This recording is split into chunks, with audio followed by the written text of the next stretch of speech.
Achika, India's #1 trusted gold buyers. We release pledged gold instant cash payment. Shri Krish pictures வழங்கும் MK Sambasivam தயாரிப்பில் சந்தோஷ் ராவணன் இயக்கத்தில் பிரஜின் நடிப்பில் அந்தரன் June 26 முதல் திரையரங்குகளில். ஹாலிடேஸ்னாலே அது நம்ம GT Holidays தான். GT Holidays, South India's #1 travel brand. அவகிட்ட வந்து ஸ்டூடெண்ட் வந்து கஷ்டப்படுற குழந்தைங்களுக்கு இலவசமா கிளாஸ் எடுப்பாள். அந்த பொண்ணுடைய பையன் வந்து பண்ணி கூட அந்த பொண்ணு கூட போய் அந்த பையனை காப்பாத்திட்டு எங்க அம்மா அவனை காத்தாண்டா கஷ்டப்படுறான், ஃபியூச்சர்ல நீ தலையெடுத்து அவளை காப்பாற்றும். அப்ப தப்பு பண்றவங்கள வேண்டாம் தப்பு அப்படின்னு அட்வைஸ் பண்ற பிள்ளைங்க பண்ணுவான்னு நாம நினைப்போமா? எல்லாம் ஷார்ட் முடிச்சு போட்டு நைட்டு தான் யார் ஃபோன் பண்ணாங்க என்ன, ஏன்னா நிறைய ஃபோன் கால்ஸ் வந்துருக்குது என்னென்னு பார்க்குற போது தான் பார்த்தீங்கன்னா வந்து வாய்ஸ் நோட் அனுப்பிச்சிருக்கேன். என்ன மன்னிச்சிருங்கப்பா, என்ன மன்னிச்சிருங்கம்மா. இவங்க எல்லாம் யோசிச்சுதான் என் வாழ்க்கைய வீணாக்கிட்டாங்க. அவங்க என்ன ரொம்ப காயப்படுத்திட்டாங்க. அந்த வாய்ஸ் நோட் கேட்கும்போது உங்களுக்கு எவ்வளவு கஷ்டமா இருந்துச்சுமா? அது இந்த செகண்ட் வரைக்கும் ஃபுல் வீடியோ எதுவுமே கேட்கல. அதை கேட்குற அளவுக்கு மனதைரியம் அவளுக்கு இல்லை. குற்றவுணர்ச்சி கில்ட்டியா இல்லைங்களா? இவங்கனாலதான் அந்த புள்ள இறந்ததுன்னு எல்லாம் சொல்லிட்டு இறந்துருக்குறாள்.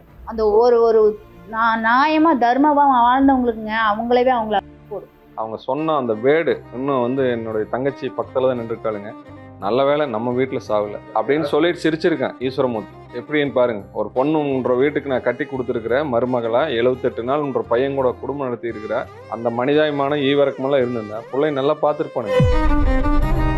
தோணை பண்ணி அன்னைவா அழிச்சுக்கிற அளவுக்குங்க. ஏன்னா என் குழந்தை வந்து நீங்க எந்த மாப்பிள்ளை பாக்குறீங்களோ அதுதான் எனக்கு கடைசி வரைக்கும் அவ நம்பிட்டு இருந்தாள். அப்படி ஒரு அரக்கணை கட்டி வச்சுட்டுமே அப்படி எனக்கு என்ன பண்றதுன்னே தெரியலைங்க தம்பி. எனக்கு உங்களுக்கு சின்ன வயசுலேருந்து உங்களுக்கு தெரியும் டாடி எனக்கு என்ன பிடிக்காதுன்னு. நீங்கள் யாரை பார்த்தாலும் சரி எனக்கு யார் செட் ஆகும்னு உங்களுக்கு தெரியும் அப்படின்னு சொன்ன அந்த வார்த்தை தானே இன்னைக்கு வரைக்கும் எங்களை கொண்டுட்டு இருக்குது. ஏனுங்க இவ்வளோ போராடுறவங்கனாலேயேங்க இவ்வளோ எவிடன்ஸ் இருந்து ஒன்றும் பண்ண முடியாமல் நாங்கள் ஒன்றும் போராடிட்டு இருக்கிறேன்னா அப்போ பாமரம் ஒன்றும் பண்ண முடியாதவங்க சூழல் என்னங்க? பெத்த அம்மா வீட்டுக்கு என்னால் போக முடியல. ஏன்னா என்னை நம்பி இருந்த உள்ளே நான் தொலைச்சிட்டுனே ஒரு தப்பான குடும்பத்துக்கு கொடுத்து என்னோட உருத்திலே என்னை அழிக்குதுங்க. என்ன வேணா அநியாயம் நடந்திருக்கு. அப்பா அம்மா அந்த இடத்துல என்ன ஆவாங்க? நம்ம இல்லைன்னா அந்த உலகமே இருண்டு. அவ சொல்லுவாள் அப்பா இல்லைன்னா நான் இல்லை. அவங்க அப்பா வந்துங்க இன்னும் காஃபி போட்டால் காஃபி கொண்டு வந்து மக முன்னாடி வச்சு போட்டு அவர் எடுத்து குடிக்கிறாரு. சாப்பாடு போட்டால் சாப்பாடு கொண்டு வந்து புள்ளகிட்ட வச்சு எடுத்தா சாப்பிட்றாருங்க. ஏன்னா வந்து என் புள்ள வந்துங்க முதல் வாய் அவங்க அப்பாட்ட தான் வாங்குவா. பைத்தியார் நாட்டுங்க புள்ள போட்டா பார்த்துட்டு வீடியோவை பார்த்துட்டு. ஏன்னா அந்த புள்ள எதுக்கா அப்படி பண்ணானே தெரியல. ஒரு ட்ரெஸ் பண்ணாங்க கூட செல்லக்குட்டி வா அப்படின்ட்டு இந்த இடத்துல வீடியோ எடுப்பா அவங்க அப்பாவோட. நான் உயிர் போக வரைக்கும் நான் இதே துன்பத்தில் தான் நான் கடந்து வந்துருவாங்கிறாங்க சொந்த வந்தமெல்லாம். ஒரு வருஷம் ஆச்சுல அப்படின்னு. எனக்கு நம்ம வெத்த உள்ள நம்மளுக்கு காரியம் பண்ண வேண்டியது நம்ம உழைக்கு பழி போட்டு உட்காந்துக்கிறது எப்படி கடந்து போக முடியும்?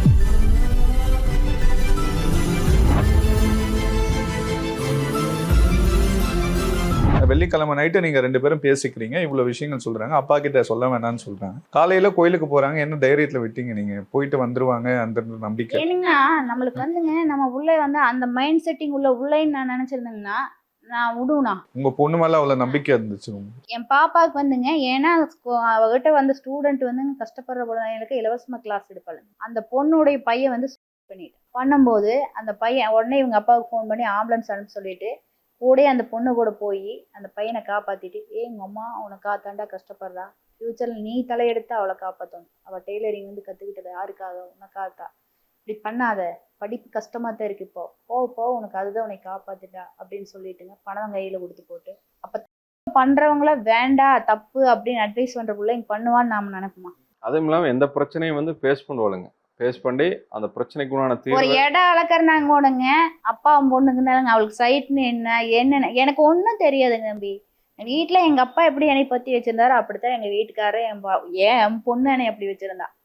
எனக்கு மயக்கம் வந்துருன்னா அவ என்னை வண்டி எடுக்க விட மாட்டேங்க, அவளே தான் கூப்பிட்டு போவோம். இப்போ அன்னைக்கு வந்து இப்போ கால் பண்ணாங்க, ஹாஸ்பிட்டல்ல சேர்த்துருக்கதா சொன்னாங்க இல்லையா சார்? அவங்க உங்களுக்கு ஒரு 7 வாய்ஸ் நோட் அனுப்புனாங்க இல்லையா? அதெல்லாம் நம்ம எல்லாருமே கேட்கும்போது ரொம்ப கஷ்டமா இருந்துச்சு. அதை எப்போ கேட்டீங்க அந்த வாய்ஸ் நோட்? அதாவது ஃபர்ஸ்ட் நாள் இன்சிடென்ட் நடந்த இறந்தாளுங்க. வந்துட்டு அந்த அன்னைக்கு செல்லை வாங்கிக்கிறாங்க எங்கிட்ட இருந்து. செல்லை வந்து பாப்பா செல்லுங்க, இன்ஸ்பெக்டர் அப்பா செல்ல என்னுடைய செல்லு நீங்க ஹாஸ்பிட்டல் போகும்போது Hospital வீரோட தான் இருந்தாங்களா வாங்குறாங்க. அப்போ? அதான் நாங்கள் இங்கேருந்து போகும்போதே சீரியஸ்ன்னு ஃபோன் வருது, போகிறோம். இங்கேருந்து பாலச்சந்திர ஹாஸ்பிட்டல் தாண்டும் போதே இறந்துட்டாங்கிற தகவல் வந்துருச்சு. அப்போ நாங்கள் போய் எடுத்துட்டு நாங்கள் ஸ்பாட்டுக்கு போகிற போது அங்கே வந்து துரைசாமி வெடியப்புன்னு சொல்லிட்டு ஏட்டும் இன்ஸ்பெக்டர் 2 பேர் வந்துட்டாங்க. அங்கே வந்துட்டாங்க ஸ்பாட்டுக்கு. அங்கேருந்து தான் எடுத்துட்டு நாங்கள் ஜிஹெச் அவினாசி ஜிஹெச்சுக்கு வர்றோம். ஜிஹெச்சுக்கு வந்து உள்ளே போய் டாக்டர் செக் பண்ணிவிட்டு இல்லை இறந்துட்டாங்கன்னு சொல்கிறாங்க. சொன்னோன்னே நாங்கள் வெளியில் வந்தோடனே எங்கிட்ட இருந்து செல்ஃபோன், என்னுடைய செல்ஃபோனையும் பாப்பாவோட செல்ஃபோன் ரெண்டையுமே அவர் துரைசாமிங்கிற போலீஸ் வாங்கிட்டாங்க. வாங்கிட்டு என்னுடைய செல்லையே அவருடைய பேரை ஆட் பண்ணி இந்த செல்லு இருந்த எல்லா வாய்ஸ் நோட்டையும் அவர் ஃபார்வேர்ட் பண்ணிட்டாரு. அப்போ நாங்கள் இருந்த டென்ஷன் எல்லாம் வந்துட்டோம். நைட் 8 மணிக்கு தான் எங்கள் பங்காளி யாரோ ஒருத்தர் கொண்டு வந்து எங்கிட்ட கொடுக்குறாரு செல்ஃபோன். இந்த மாதிரி கொடுத்துட்டாங்க உங்கள் செல்ஃபோன் அப்படின்னு. பாப்பா செல்ஃபோனை அவங்க டிஎஸ்பி ஆஃபீஸுக்கு கொண்டு போயிட்டாங்க. அப்போ என்ற செல்ஃபோனையும் கேட்டிருக்கிறாங்க. அந்த எல்லாம் ஏன்னா கான்டாக்ட் திடீர்னு கொடுத்தா பண்ண முடியாதுன்னு எல்லாம் அப்டேட் பண்ணிட்டு கொடுக்குறேன்னு சொல்லி பங்காளி யாரை கொண்டு வந்து எங்கள் நைட் 8 மணிக்கு கொடுக்குறாங்க.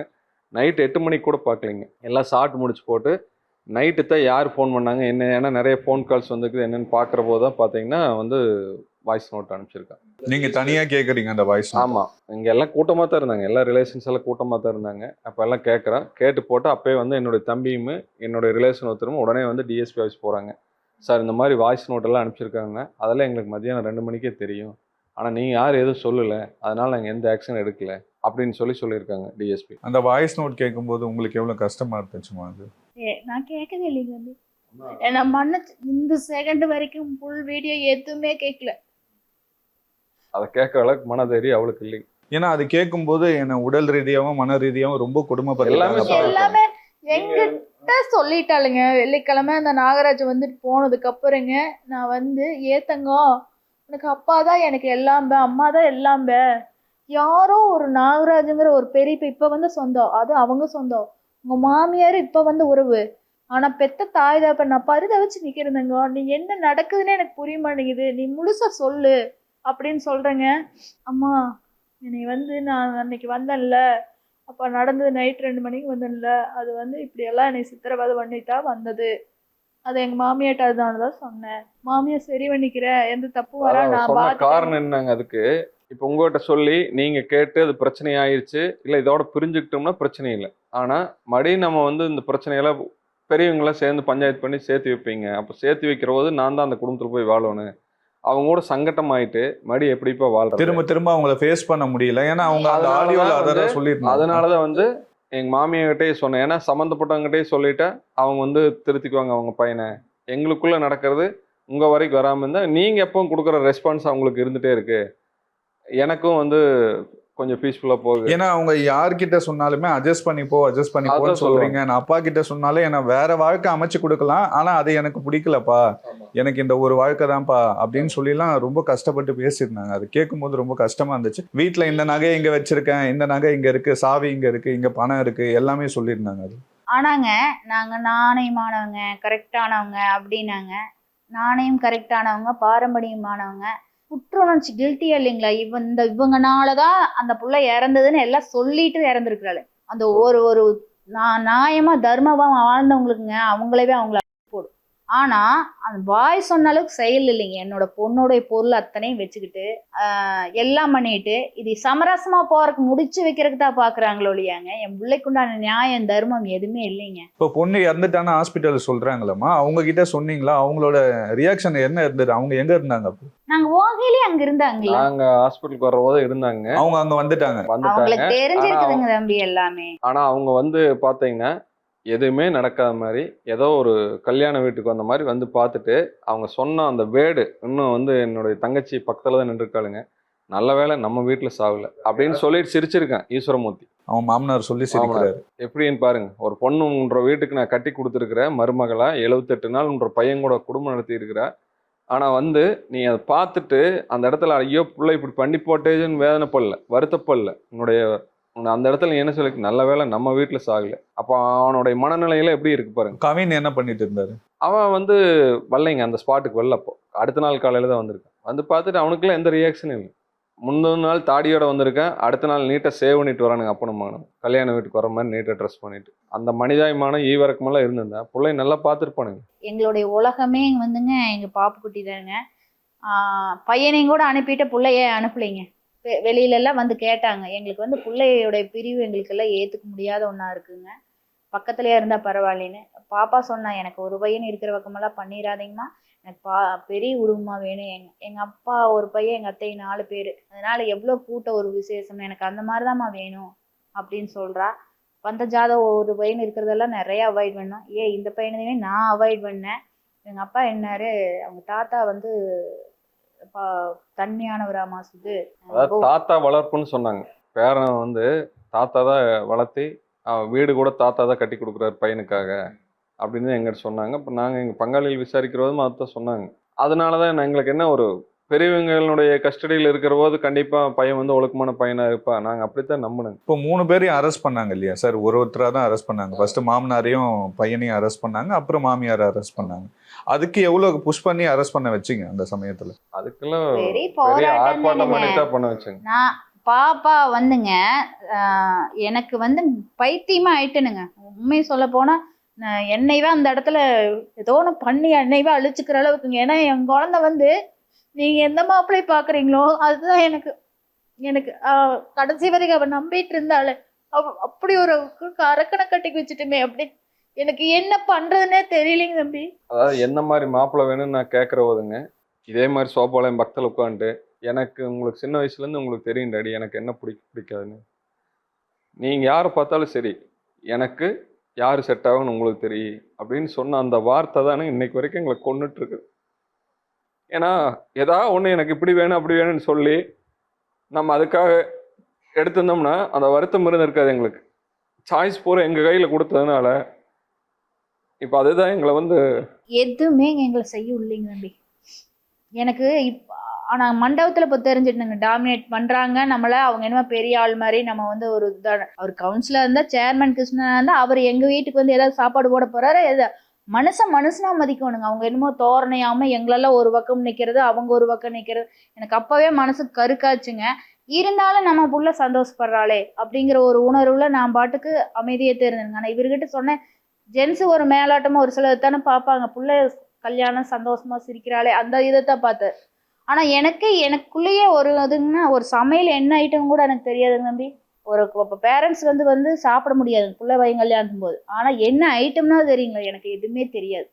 நாங்கள் செந்தூர் மகால் தான் புக் பண்ணிச்சு, எல்லாரும் சேர்ந்து தான் புக் பண்ணேன். கடைசியில் என்னன்ட்டாங்க, லோட்டஸ் தான் பண்ணுவோம். நான் ஏன்னா எங்கள் வங்காளிகள்லாம் முகூர்த்தம் முடிச்சு போட்டு அப்படியே போயிடுவாங்க, இங்கே வச்சா தான் சாப்பிட வருவாங்க. அப்போ எங்கள் வங்காளிகள் என்ன ஆவாங்க? நான் அப்போ ஆர்கியூமெண்ட் பண்ணல, அதுதான் வச்சு ஆகும் நடம் பிடிச்சுங்க. இங்கே கட்டின மனத்தை வாங்கி போய் அங்கே கட்டணும். நான் ஈஸ்வரமூர்த்திகிட்ட சொல்றேனுங்க, அண்ணா நான் உங்களை என் பொண்ணை வந்து ஒரு பிறந்தவங்ககிட்ட கொடுக்குறதா நம்பி நான் கொடுக்குறேனுங்க. நான் உங்களை வந்து அண்ணான்னு தான் கூப்பிடுவேன். நீங்கள் எனக்கு ஒரு பிறந்தவ, நீங்கள் என் பிள்ளை நீங்கள் நல்லா பார்த்துக்கணும்.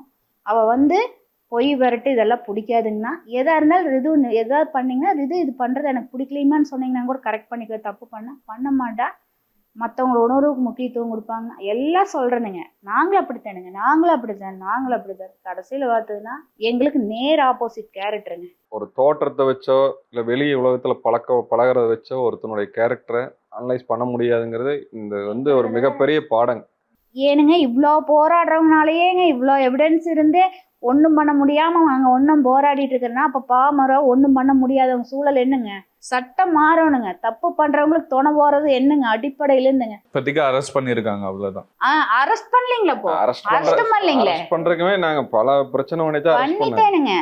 அதான் அந்த அம்மா வந்து சொந்த ஜாமீன்ல பைண்டிங் ஆர்டருங்கிற சொந்த அதிகாரத்தை பயன்படுத்தி விட்டாங்க, உடம்பு சரியில்லை அப்படின்னு சொல்லிட்டு. அதுக்கப்புறம் பிரச்சனை பண்ணி தான் நம்ம அரெஸ்ட் பண்ணாங்க. இப்போ ஒரே மாசத்துல அவங்க பெயில்ல வெளியே வந்துட்டாங்க இல்லையா சார்? அப்ப எப்படி இருந்துச்சு உங்களுக்கு? ஏன்னா நம்ம பொண்ணு இவ்வளவு தூரம் ஆதாரத்தோட சொல்லியிருக்காங்க அந்த ஆடியோவில், இவங்கனாலதான் நம்ம இந்த மாதிரி முடிவுக்கு வந்திருக்கன்றதையும் சொல்லியிருக்காங்க.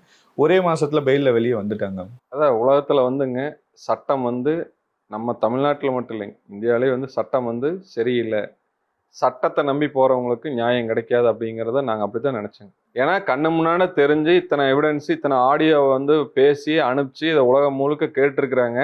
ஆனால் அவங்க வந்து சாதாரணமாக பெயிலில் வர்றாங்க அப்படின்னா அப்போ என்ன அர்த்தங்க? இப்போங்க குற்றவாளின்னு உண்மைங்க, வரதட்சணை கேட்டதுங்கிறது உண்மை, வேற என்ன எவிடன்ஸ் வேணுங்க?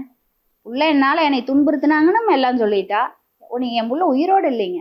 எல்லாம் லீகலாக கிடச்சுமே எந்த துறை வந்துங்க, எந்த அரசு வந்துங்க அவனுக்கு சரியான தண்டனை இன்னார் அவன் வெளியில் நடமாடிட்டு ஜாலியாக கோயிலாக இருக்கிறாங்க. புள்ள கூட கோயிலுக்கு போகாதாங்க, இப்போ கோயிலுக்கு போயிட்டு இருக்கான் ஜாலியாக. அதுக்கப்புறம் கவின் ஃபேமிலியும் பார்க்கலீங்க. எங்கள் ரிலேட்டிவ் பாட்டு வந்து இந்த மொண்டி பெருமா கோயிலுக்கு வந்தாப்புல, நரசிம்மர் கோயிலுக்கு வந்தாப்புல. அவங்க தாத்தா கூட, அவங்க தாத்தா தான் கவுன்சிலர் சேர்மனாக இருந்தவராச்சுங்களே. அவங்க தாத்தா மறைவில்லைங்க. அங்கே கோயிலுக்கு போகிறது, கும்பாவசத்துக்கு போகிறது, இதெல்லாம் பண்ணிட்டு எந்த பாவத்தை கழிக்கிறதுக்கு அவன் பண்ணுறானா, இல்லை நான் எந்த தப்பு பண்ணலிங்கிறக்கா பண்ணுறானா என்னன்னு தெரியலைங்க. அவன் மனசாட்சி உள்ளவங்க வந்துங்க கூணி குறிப்பு. நான் இந்த நிமிஷங்க என்னை பெத்த அம்மா வீட்டுக்கு என்னால் போக முடியல. ஏன்னா என்னை நம்பி இருந்த உள்ளே நான் தொலைச்சிட்டுனே ஒரு தப்பான குடும்பத்துக்கு கொடுத்து என்னோட உருத்திலே என்னை அழிக்குதுங்க.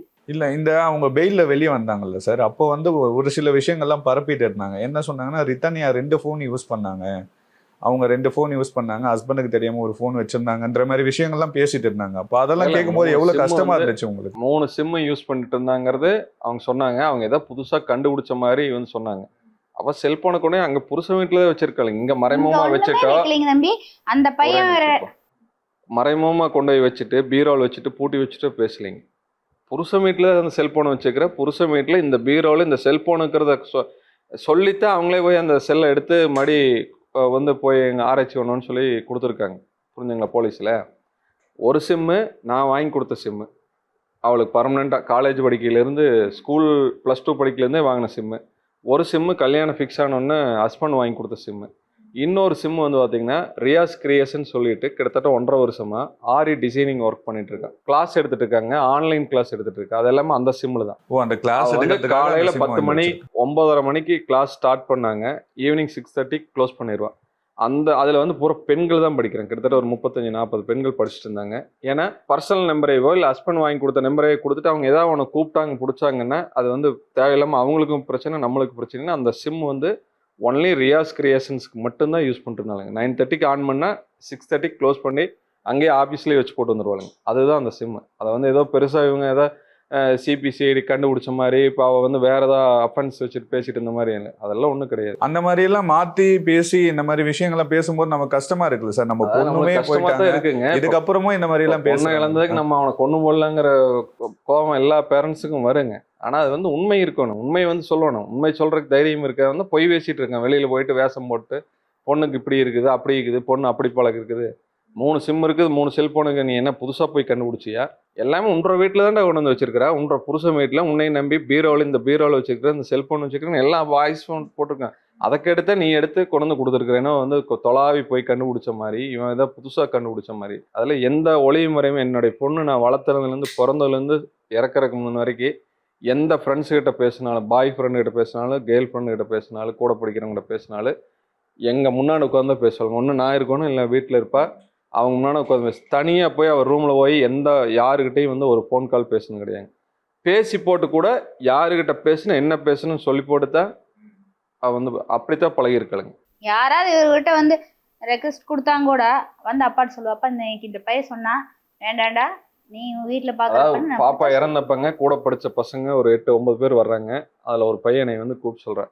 எப்போவுமே வந்து பொண்ணு தலை குத்திட்டு போவாங்க, ஆனால் ரிதனையை மட்டும் தலை நிமிந்தா வருவாங்கன்னு கேள்வி. ஏன்னா அவள் எப்பவுமே நெருப்பு மாதிரி அனாவசியமாக ஒருத்தர் அவர்கிட்ட பேச முடியாது. பேசுறதுக்கே பசங்க பயந்துக்குவாங்க. 2-3 பசங்க ப்ரப்போஸ் பண்ண கூட ஓப்பனாக சொல்லிட்டா, நீயும் படிக்கிறதுக்கு வந்திருக்க, நானும் படிக்கிறதுக்கு வந்துருக்கிறேன், என்னுடைய பேரண்ட்ஸுக்கு எனக்கு என்ன பண்ணுறேன்னு தெரியும், அதே மாதிரி நீ எதுக்கு வந்தே அதை மட்டும் பாருங்க. நிறைய பேர் அப்போ பேசியிருந்தாங்க. ரித்தனியா வந்து எனக்கு இந்த டைலரிங் கிளாஸுக்குலாம் ஹெல்ப் பண்ணியிருந்தாங்க, சிங்கிள் பேரண்டாக இருக்கவங்களுக்குலாம் நிறைய பேருக்கு ஹெல்ப் பண்ணியிருக்காங்கலாம் சொல்லி கொடுத்துருக்காங்கலாம் சொல்லியிருந்தாங்க. எப்பவுமேங்க இந்த 10 ரூபா கொடுத்துட்டு அந்த டீ குடிச்சிட்டு போகிறதோட நிறுத்திக்க மாட்டாளுங்க.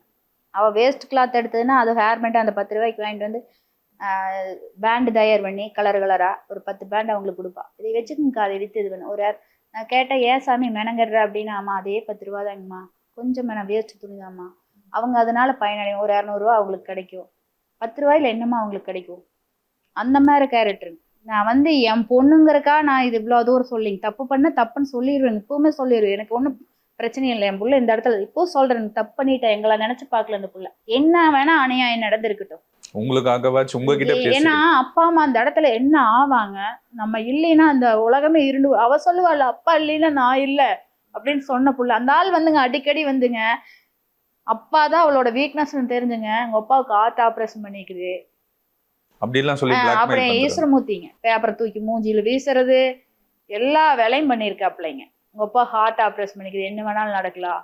ஏன்னா ஏன் இப்படி நடந்தாங்க, இவங்களுக்கு எங்களுக்கு என்ன வன்மம், அந்த புள்ள மேல எதுக்காக இப்படி ஒரு கொதறினாங்க அப்படிங்கிறது எனக்கு புரியலைங்க. கடைசியில் அவங்க வந்து ஏதோ ஒன்று பண்ண போகத்தங்க என் புள்ள இந்த முடிவே எடுத்தது. இங்கேருந்து போகிறீங்க ஏனுங்க அப்பாவை ஆனதுன்னா இப்படி வந்து சோல்டரில் கை போடுவா, வந்து 4 மணிக்கு வெள்ளிக்கிழமை 4 மணிக்கு மடியில் படுத்துருக்குறாளுங்க. எப்பா பார்த்துக்கலாம் விடுங்கப்பா அப்படின்னு சொல்கிறா. தம்பிக்கு ஃபோன் பண்ணி டேய் நீ நல்லா வருவடான்னு சொல்கிறா. கேஷ்லாம் இருக்கிற புள்ள, ரெஸ்யூம் அனுப்புகிற புள்ள எதுக்கு தற்கொலை பண்ணிக்கிறாளுங்க. கல்யாணம் ஆனதுக்கு அப்புறம் வேலைக்கெல்லாம் போகலையாமா? வீட்லயே இருந்தா? இல்லைங்க, அவ தான் சொல்லிட்டா. இன்னும் நாங்கள் அந்த ஆஃபீஸ் லாக் பண்ணவே இல்லைங்க. அந்த பையன் சொல்லிக்கிறா வேணா உன்னோட ஆஃபீஸில் போய், இந்த பையன் சும்மா இருக்கா, நீ போய் இங்கே ஆஃபீஸில் வரணுன்னே. ஏங்க பையன் ஒன்றும் இல்லையா, நான் இங்கே ஆஃபீஸ் போட்டு பார்த்ததுன்னா நாம் இங்கேயே தான் இருக்க வேண்டியது வரும், நம்ம பில்டிங்கில் அங்கே போய் போட்டுக்கலாமே அப்படின்ட்டு இருக்கா. ஏன்னா வந்து நாளைக்கு இது ஒரு பிரச்சனையாகி நம்ம இங்கேயே இது பண்ணிக்குவோம் அப்படின்னு. ஆனால் நானும் இவரும் முடிவு பண்ணது என் பொண்ணுக்கு அந்த பில்டிங் கொடுக்குறதா தான் முடிவு பண்ணியிருந்தேன். ஆனால் இவ அப்படி யோசிச்சிருக்கிறா, நாளைக்கு வந்து இதனால சொத்துனால பிரச்சனை வரக்கூடாது அப்படின்னு. நாங்கள் எங்கள் பொண்ணுக்கு என்ன வேணும் ஏது வேணும் அவங்க நல்லா மட்டும் பார்த்துருந்தா போதுங்க. இது எவ்வளவு கஷ்டமா இருக்குமா? 1 வருஷம் ஆகுது நம்ம பொண்ணு. எங்களுக்கு 1 வருஷங்கிறீங்களா, எங்களுக்கு யுகமாயி போச்சுங்க தம்பி. எங்கள் பொண்ணு ஆனதுன்னு காலையிலே சுற்றிட்டு இருப்பாளுங்க, கிச்சனில் வந்து கொஞ்சிட்டு இருப்பா, செல்ல குட்டியும்பா புஜ்ஜியும்பா ஆறுமும்பா. அவங்க அப்பா வந்துங்க இன்னும் காஃபி போட்டால் காஃபி கொண்டு வந்து மக முன்னாண்ட வச்சு போட்டு ஒரு எடுத்து குடிக்கிறாரு, சாப்பாடு போட்டால் சாப்பாடு கொண்டு வந்து புள்ளகிட்ட வச்சு எடுத்தா சாப்பிட்றாருங்க. ஏன்னா வந்து என் புள்ள வந்துங்க முதல் வாய் அவங்க அப்பாட்ட தான் வாங்குவா. ஆனா 1 வருஷம் ஆயுமே நம்ம பொண்ணுக்கான நியாயம் கிடைக்கலீங்களே. எனக்கு அதுதான் புரியலைங்க, இந்த சட்டம் சரியில்லையா இல்லை நிர்வாகம் சரியில்லையா இல்லை வந்து இந்த என்னங்க ஒரு போலீஸ் துறையாட்டுங்க தப்பு பண்ணவங்க நிற்கணுமா இல்லைங்களா. எனக்கு வருத்தங்க, நான் போலீஸ் எல்லாருமே குற்றவாளின்னு நான் சொல்ல வரலைங்க. எனக்கு இதை பற்றி எதுவும் தெரியாது. ஆனால் ஒரு சராசரி ஒரு தாயா நான் வந்து பாதிக்கப்பட்டிருக்கேன், என் புள்ள எல்லா எவிடன்ஸும் உங்ககிட்டயே நீங்கள் தேடாத அளவுக்கு கொடுத்துட்டு போயிருக்கேன். அப்போது எனக்கு பாதிக்கப்பட்ட நான் கதறி துடிக்கிறேன். உங்கள் வீட்லேயே ஒரு பிள்ளைய அக்கால தங்கச்சி இருப்பா இல்லையா, அவள் புள்ள இப்படியானா இப்படித்தான் விட்டுக்குவாங்களா? நான் எல்லாத்தையும் தான் கேட்குறேங்க. ஒரு வக்கீல் எதிர் வக்கீல் வாதாடுறாரு, அவரையுமே தான் நான் கேட்குறேன். உன் ரூட்டில் பிள்ளை இல்லையா, உன் பிள்ளைக்கு ஆகட்டும் நான் சொல்ல வரல. ஆனால் உன்னோட தங்கச்சி பிள்ளைக்கு இப்படி ஆயிருந்தா நீ விட்டுருவியா? தப்பானவனுக்கு எதுக்காக நீ துணை போகிறீங்க? என்னால் ஜீனிச்சுக்கவே முடியலைங்க. ஏன்னா நான் சராசரி வாழ்க்கையில் தான் வாழ்ந்துட்டு இருக்கிறேங்க. எனக்கு வெளி உலகம் இவ்வளோ டேஞ்சர்னு தெரியாது தம்பி. இவங்க அப்பா என்ன ஆனார்னே தெரியாம ஆயிட்டாரு. எனக்கு புள்ள போயிடுது, என்னாச்சு எதனால ஆச்சுன்னு அந்த என்னாலே நான் எப்படி இருக்குன்னு எனக்கு புரியல. அவரும் ஆளே மாறிட்டாரு, ஃபுல்லா காவி வீட்டோட ஆயிட்டாருங்க. ஒரு நிமிஷம் வீட்டில் இருக்க மாட்டாரு, வீட்டிலே கதின்னு எல்லா தொழில் எல்லாத்தையும் விட்டு போட்டுங்க. பைத்தியார் நாட்டுங்க புள்ள போட்டா பார்த்துட்டு வீடியோவை பார்த்துட்டு. ஏன்னா அந்த புள்ள எதுக்கா அப்படி பண்ணானே தெரியல. ஒரு ட்ரெஸ் பண்ணாங்க கூட செல்லக்குட்டி வா அப்படின்ட்டு இந்த இடத்துல வீடியோ எடுப்பா அவங்க அப்பாவோட. பிரிட்டானியா கேஸ் வந்து 1 வருஷமா போயிட்டு இருக்கு சார். இப்போ கவர்மெண்ட் மாறி இருக்காங்க, உங்களோட கோரிக்கை ஏதாச்சும் இருந்தா நீங்க சொல்லலாம் சார். அதாவது என்ன, எங்கள் மகளுங்கிறதுக்காக இல்லைங்க. இப்போ நாங்கள் போராடிட்டு இருக்கிறோன்னா எங்கள் மகள் ஒன்று எந்திரிச்சு வரப்போகிறதில்ல, இறந்தது தான். ஆனால் இப்போ என் பொண்ணு சொல்லி கதறி அந்த 9 ஆடியை போட்டதே வந்து என்னென்னு கேட்டிங்கன்னா, இந்த மாதிரி லட்சம் பெண்கள் வந்து மணக்குமுறலோட தான் வாழ்ந்துட்டு இருக்கிறாங்க. அதுக்கப்புறம் எத்தனை பெண்கள் இங்கே வந்துட்டாங்க, எத்தனை பேர்த்தோட வாழ்க்கை மாறி இருக்குது, எத்தனை பேர் பிரிஞ்சு இருக்கிறாங்க, எத்தனை பேர் பிரிஞ்சிருந்தவங்க சேர்ந்து இருக்கிறாங்க இந்த 1 இயருக்குள்ள வந்துட்டே இருக்காங்க. எல்லாம் இங்கே வந்து சொல்லிட்டு தான் போகிறாங்க. நாங்க வக்கீல் வச்சு இது பண்ணிட்டு இருக்கு. பிரதனியா சோசியல் சர்வீஸுங்கிற மூலிமா நிறைய பெண்கள் வந்து இங்கே சேர்ந்து இருக்கிறாங்க. நிறைய பெண்கள் வேண்டான்னு பிரிஞ்சு அப்பா கூட வந்து இருக்காங்க. இப்போ அப்பா அம்மா வந்து மனப்பூர்வமாக புள்ள சரி பரவாயில்ல, புள்ள வாழ்க்கை போனாலும் பரவாயில்ல, புள்ள நம்ம கூட இருக்கட்டு, உசுரோடையாவது இருக்கட்டு அப்படிங்கிற மனநிலைக்கு நிறைய பேருக்கு அது ஒரு பாடமா இருக்குது. ஆனா இவ்வளவு மணக்குமுறலோட எத்தனை லட்சம் பெண்கள் வந்து இருந்துட்டு இருக்கிறாங்க. அவங்களுடைய கொடுமைகளை, அவங்களுக்கு நடக்கிற சராசரியான கொடுமைகளை வெளியில சொல்ல முடியாம துன்பத்தில் இருக்கிறாங்கிறது எங்களால் உணர முடியுது. எங்க பெண் இறந்துட்டா, திரும்பி வரப்போறதில்லை. ஆனா இனி இருக்கிற எந்த பெண்ணுக்கு இந்த மாதிரி ஒரு நிலைமை வரக்கூடாதுங்கிற ஒரே காரணத்துக்கு மட்டும்தான் போராடிட்டு இருக்கிறேங்க. அது நியாயமா சட்டப்படி போராடணும்னது இப்போ சட்டத்தை நியாயமான முறையில் போராடிட்டு இருக்கு. அதுக்காக இப்போ வந்துக்கிற புதிய அரசு வந்து கண்டிப்பாக எங்களுடைய கோரிக்கையை வந்து நிறைவேற்றி நியாயப்படி வந்து அவங்களுக்கு தண்டனை கிடைக்கிறதுக்குண்டான அனைத்து முகாந்தரங்களையும் ஏற்படுத்தி கொடுப்பாங்க நான் நம்புறேங்க. அதுக்குண்டான எல்லா முயற்சியும் எல்லாரும் அதான் சொல்றாங்க. கண்டிப்பா உங்களுக்கு இந்த அரசு உங்களுக்கு நீதி வாங்கி கொடுக்குமா, கவலை இல்லாமல் இருங்க. நிறைய மெசேஜ் ஓடுறாங்க, நிறைய சொல்கிறாங்க எங்களுக்கு. நீங்கள் அங்கே போய் பாருங்க, அவங்க கண்டிப்பாக உங்களுக்கு நல்லதுதான் பண்ணி விடுவாங்க. கண்டிப்பாக வந்து நீதியரசரும் உங்களுக்கு பக்கம் உங்களுடைய வழி அவங்களுக்கு தெரியும், நீங்கள் பயப்படாதேங்கிறாங்க. ஆனால் 1 வருஷம் ஆச்சுங்க, அவங்க சுதந்திரமாக இருக்கிறாங்க. பிள்ளைய சாம்பல் கரைஞ்சாச்சு. ஆனால் அந்த ஒவ்வொரு பிள்ளை பெற்றவங்களுடைய வழி இருக்குது பாருங்க. நான் உயிர் போக வரைக்கும் நான் இதே துன்பத்தில் தான் நான் கடந்து வந்துருவாங்கிறாங்க சொந்த பந்தமெல்லாம். 1 வருஷம் ஆச்சுல அப்படின்னு. எனக்கு நம்ம வெத்த உள்ள நம்மளுக்கு காரியம் பண்ண வேண்டியது, நம்ம உள்ளைக்கு பழி போட்டு உட்காந்துக்குது, எப்படி கடந்து போக முடியும்? இதே வந்து பொண்ணை இழந்து தவிக்கிற போது வந்து பார்த்தீங்கன்னா அவங்க பிரேமலதா மேடம் 2 தடவை நேரடியாக ஃபோன் பண்ணி பேசியிருக்காங்க என்கிட்ட. என்ன சப்போர்ட் வேணும் பண்ணுறவங்களுக்கு. அண்ணாமலைஜி வந்து 2 தடவை பேசிட்டு நேரில் ஒரு தடவை போயிட்டு சட்ட ரீதியாக எங்களுக்கு என்னென்ன ஹெல்ப் போலீஸ் துறை பண்ணணுமோ இவங்களை பாருங்க எல்லாம் எல்லாத்துக்கும் ஏற்பாடு பண்ணி விட்டாரு. இதே நாம் தமிழர் சீமான் வந்து பார்த்தீங்கன்னா ஒரு 5 தடவை எங்கிட்ட நேரில் பேசியிருப்பாரு.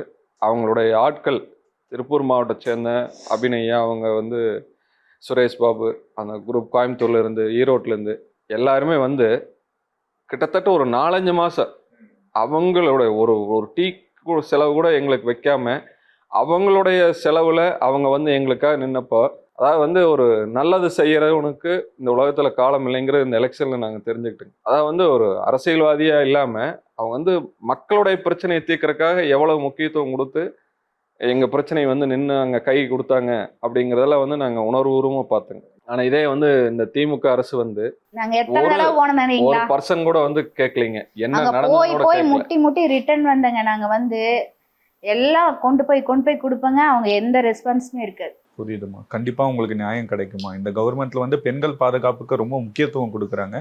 கண்டிப்பா ரிட்டனி அவர்களுடைய கேஸும் சீக்கிரமா முடிவுக்கு வரும். உங்களுக்கு கண்டிப்பா நியாயம் கிடைக்கும். நன்றி. Achika, India's #1 trusted gold buyers. We release pledged gold instant cash payment. Shri Krish pictures வழங்கும் MK சாம்பசிவம் தயாரிப்பில் சந்தோஷ் ராவணன் இயக்கத்தில் பிரஜின் நடிப்பில் அந்தரன் ஜூன் 26 முதல் திரையரங்குகளில். ஹாலிடேஸ்னாலே அது நம்ம GT ஹாலிடேஸ் தான். GT holidays, South India's #1 travel brand.